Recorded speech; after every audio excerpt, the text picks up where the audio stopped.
কুরআনে একমাত্র নারী যার সম্পর্কে বলা হয়েছে তিনি জাহান্নামে প্রবেশ করবেন, সর্বকালের সবচেয়ে খারাপ নারী। তিনি ছিলেন অত্যন্ত ধনী এবং অত্যন্ত শক্তিশালী, কিন্তু এগুলো তার জন্য যথেষ্ট ছিল না।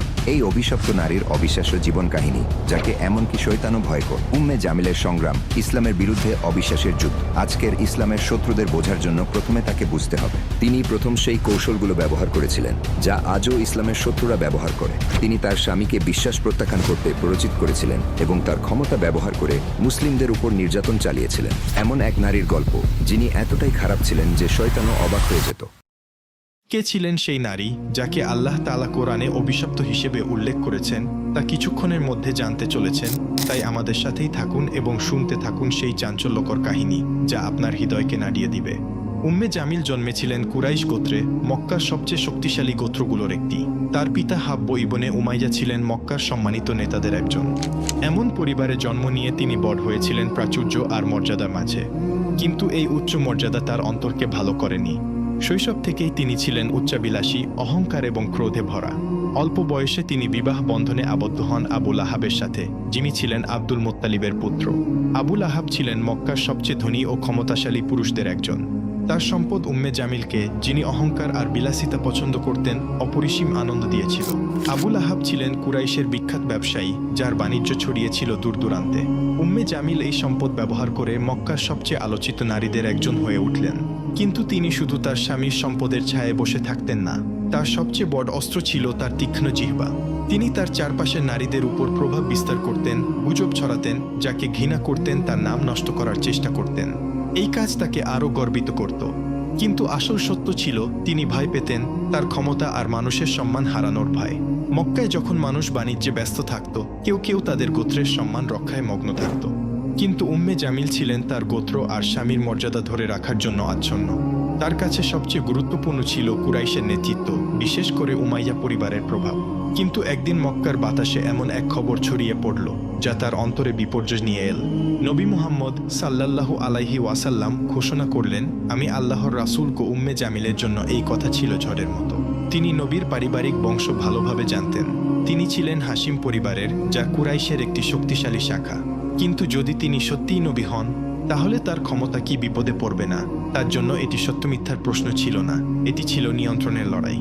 যদি ইসলাম মক্কায় ছড়িয়ে পড়ে, কুরাইশের শাসন ভেঙে যাবে আর তার গর্বের জগৎ ধুলায় মিশে যাবে।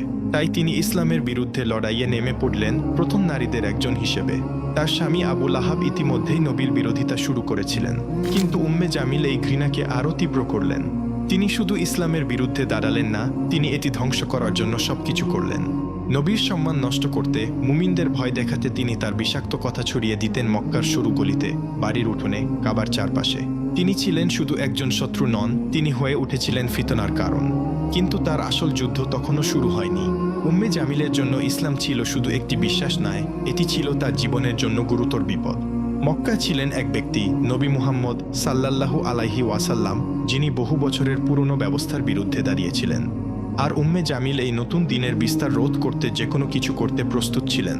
প্রথমে তিনি এটিকে গুরুত্ব দেননি। নবীর নবুয়াতের দাবি শুনে তিনি ভেবেছিলেন এটি বেশি দিন টিকবে না। কিন্তু যখন মানুষের ভিড় তার পিছনে জড়ো হতে শুরু করলো, তখন তার অন্তরে ভয় আর ক্রোধ জ্বলে উঠল। আবুল আহাবের সাথে মিলে তিনি এই নতুন দিনের বিরুদ্ধে লড়াইয়ের নেতৃত্ব দিলেন। মক্কার নারীদের উপর তার প্রভাব ছিল অপরিসীম। তার একটি কথা শহর জুড়ে ছড়িয়ে পড়ত দ্রুত।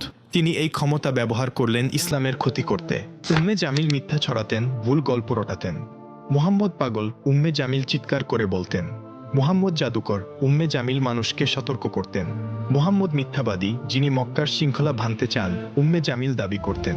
এই মিথ্যার উদ্দেশ্য ছিল শুধু মানুষকে বিভ্রান্ত করা নয়, এটি ছিল নবীর সম্মান ধুলায় মিশিয়ে দেওয়া, মানুষকে তার থেকে দূরে সরিয়ে দেওয়া। তিনি এমনকি নিম্নমানের পন্থাও ব্যবহার করেছিলেন। একদিন মক্কার বাজারে তিনি মানুষ জড়ো করে চিৎকার করে বললেন, মুহাম্মদ তার নিজের পরিবারেরও ক্ষতি করছেন। কিন্তু সত্য ছিল এর সম্পূর্ণ বিপরীত। নবী ছিলেন মক্কার সবচেয়ে সৎ, সবচেয়ে বিশ্বস্ত মানুষ। তবু উম্মে জামিল তার নামে মিথ্যা রটিয়ে চললেন। তার সবচেয়ে বড় শত্রু ছিলেন উম্মুল মুমিনিন খাদিজা রাদিয়াল্লাহু তাআলা আনহা। তিনি ছিলেন মক্কার সবচেয়ে সম্মানিত নারী এবং নবীর সবচেয়ে শক্তিশালী সমর্থক। উম্মে জামিল খাদিজার প্রতি তীব্র হিংসা পোষণ করতেন। তিনি তার নামে হাসি ঠাট্টা করতেন, মক্কার নারীদের তার বিরুদ্ধে খেপিয়ে তুলতেন, তাকে একা করে দেওয়ার চেষ্টা করতেন। তিনি খাদিজার সাথে দেখা করা নারীদের হুমকি দিয়ে বলতেন, তোমরা যদি তার সাথে মিশতে থাকো আমরা তোমাদের সমাজ থেকে বের করে দেব। কিন্তু খাদিজার শান্ত মর্যাদা, তার অটল বিশ্বাস উম্মে জামিলের সমস্ত চক্রান্ত ব্যর্থ করে দিল। তার অন্তরে ছিল নবীর প্রতি অগাধ ভালোবাসা, যা উম্মে জামিলের ক্রোধের চেয়ে অনেক বড় ছিল। উম্মে জামিল শুধু কথায় থামেননি, তিনি ইসলামকে থামানোর জন্য হাত পা সবই চালিয়েছিলেন। তিনি নতুন মুসলিমদের ভয় দেখানোর, তাদের ইসলাম ত্যাগ করতে বাধ্য করার পরিকল্পনা করতেন। তিনি কুরাইশ নেতাদের উস্কে দিতেন মুসলিমদের উপর চাপ বাড়াতে। তিনি নবীর পথে পাথর আর কাঁটা ফেলে তার ক্ষতি করার চেষ্টা করতেন। তিনি মানুষকে উৎসাহ দিতেন মুসলিমদের বাণিজ্য আর সমাজ থেকে বাদ দিতে। একদিন যখন নবী কাবার কাছে সালাতে দাঁড়িয়েছিলেন, আবু লাহাব আর উম্মে জামিল তাদের লোকদের নির্দেশ দিলেন তার উপর নোংরা জিনিস ছুঁড়ে মারতে। তারা মক্কার সবচেয়ে সম্মানিত মানুষটির অপমান করতে একটু দ্বিধা করলেন না। কিন্তু তারা যতই চেষ্টা করুক, মুসলিমদের সংখ্যা প্রতিদিন বাড়তেই থাকল। এটি উম্মে জামিলকে পাগল করে দিল। তার মিথ্যা চক্রান্ত আর যথেষ্ট ছিল না, তিনি নবীকে হত্যার পরিকল্পনা শুরু করলেন। বহু বছর ধরে তিনি ইসলামের সবচেয়ে বড় শত্রুদের একজন ছিলেন, কিন্তু তার নাম শুধু মক্কার পথে ঘাটে উচ্চারিত হলো না, কুরআনে তাকে চিরকালের জন্য অভিশপ্ত হিসেবে লিপিবদ্ধ করা হলো। আবু লাহাব আর উম্মে জামিল ইসলামের বিস্তারে আরও হিংস্র হয়ে উঠলেন। কিন্তু তারা যাই করুক, আল্লাহর সত্য জয়ী হলো।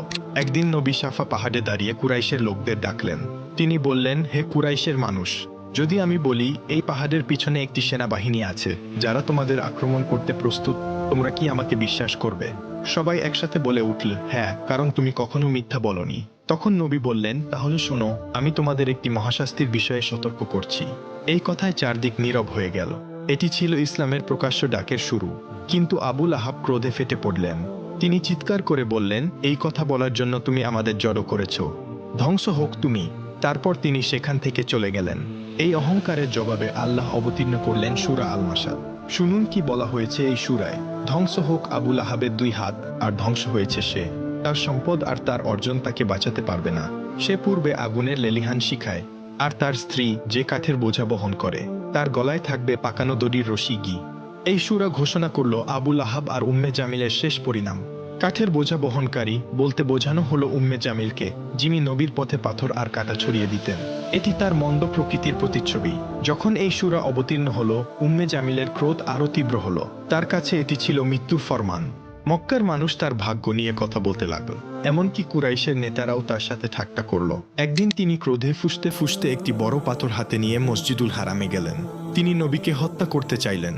তিনি ভেবেছিলেন নবী সেখানে বসে আছেন। আবু বকর রাদিয়াল্লাহু তাআলা আনহু তার পাশে ছিলেন। কিন্তু আল্লাহর ইচ্ছায় উম্মে জামিল নবীকে দেখতে পেলেন না, যদিও তিনি ঠিক সেখানেই ছিলেন। তিনি আবু বকরের দিকে তাকিয়ে চিৎকার করে বললেন, তোমার বন্ধু কোথায়? আমি তাকে শেষ করতে এসেছি। সে তার জাদু আর মিথ্যা দিয়ে আমাদের একে অপরের বিরুদ্ধে করেছে। আবু বকর শান্তভাবে তার দিকে তাকালেন। আল্লাহ নবীকে তার চোখের সামনে অদৃশ্য করে দিয়েছিলেন। উম্মে জামিল ক্রোধে পাথর ফেলে দিয়ে চলে গেলেন। তিনি জানতেন সূরা মাসাদ তার শেষ ঘোষণা করেছে, কিন্তু তার ক্রোধ আল্লাহর বিচার বদলাতে পারল না। সূরা মাসাদের অবতীর্ণ হওয়া আবু লাহাব আর উম্মে জামিলের জন্য বিপর্যয় ছিল। তারা ইসলামের উত্থান থামানোর জন্য সব চেষ্টা করেছিল। আবু লাহাব মুসলিমদের বিরুদ্ধে সামাজিক ও অর্থনৈতিক বয়কটের নেতৃত্ব দিয়েছিলেন। এই কঠোর বয়কট 3 বছর ধরে মুসলিমদের কষ্টে ডুবিয়ে রেখেছিল। কিন্তু তারা ইসলামের আলো নিভিয়ে দিতে পারলেন না। তাদের নিষ্ঠুরতা তাদের নিজেদের ধ্বংসের পথে নিয়ে গেল। আবু লাহাবের শেষ এলো নির্মমভাবে। মক্কায় একটি মারাত্মক রোগ ছড়িয়ে পড়ল।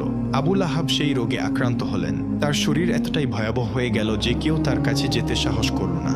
এমনকি কুরাইশের লোকেরাও তাকে ত্যাগ করল। তিনি একা মারা গেলেন, ব্যথায় কাতরাতে কাতরাতে। উম্মে জামিল, যিনি বছরের পর বছর তার স্বামীকে সমর্থন করেছিলেন, তিনিও তাকে পরিত্যাগ করলেন। তার মৃতদেহ পড়ে রইল মাটিতে। কেউ তাকে দাফন করতে এগিয়ে এলো না। শেষে কিছু লোককে অর্থ দিয়ে তার দেহ একটি গর্তে ফেলে পাথর দিয়ে ঢেকে দেওয়া হলো। তার সম্পদ, তার মর্যাদা, তার গর্ব সব ধুলায় মিশে গেল। আবু লাহাবের মৃত্যুর পর উম্মে জামিল একা পড়ে গেলেন। যে নারী একসময় মক্কার রানী ছিলেন, তিনি হয়ে গেলেন দুর্বল, অসহায়। মক্কার মানুষ ফিসফিস করে বলতে লাগল, সূরা মাসাদের অভিশাপ তার উপর পড়েছে, কি তবু তিনি থামলেন না। তিনি মুসলিমদের বিরুদ্ধে ঘৃণা ছড়াতে থাকলেন। কিন্তু সময়ের সাথে তিনিও দুর্বল হয়ে পড়লেন। তার শেষও এলো নির্মমভাবে। কেউ কেউ বলে তিনি একটি বড় পাথরের নিচে চাপা পড়ে মারা গেলেন। কেউ বলে একটি দড়ি তার গলায় পেঁচিয়ে তাকে শ্বাসরোধ করল। সূরা মাসাদের কথা, তার গলায় থাকবে পাকানো দড়ির রশি, তার মৃত্যুতে সত্য হয়ে উঠল। উম্মে জামিল আর আবু লাহাব ছিলেন ইসলামের সবচেয়ে বড় শত্রু। তারা মনে করেছিল তাদের সম্পদ আর ক্ষমতা তাদের বাঁচাবে, কিন্তু আল্লাহর বিচার থেকে তারা পালাতে পারলেন না। এই দুনিয়ায় তাদের জীবন শেষ হলো অপমানে, কষ্টে আর চিরন্তন শাস্তির প্রতিশ্রুতিতে। এই গল্প শুধু তাদের নয়, এটি একটি সতর্কবাণী, প্রতিটি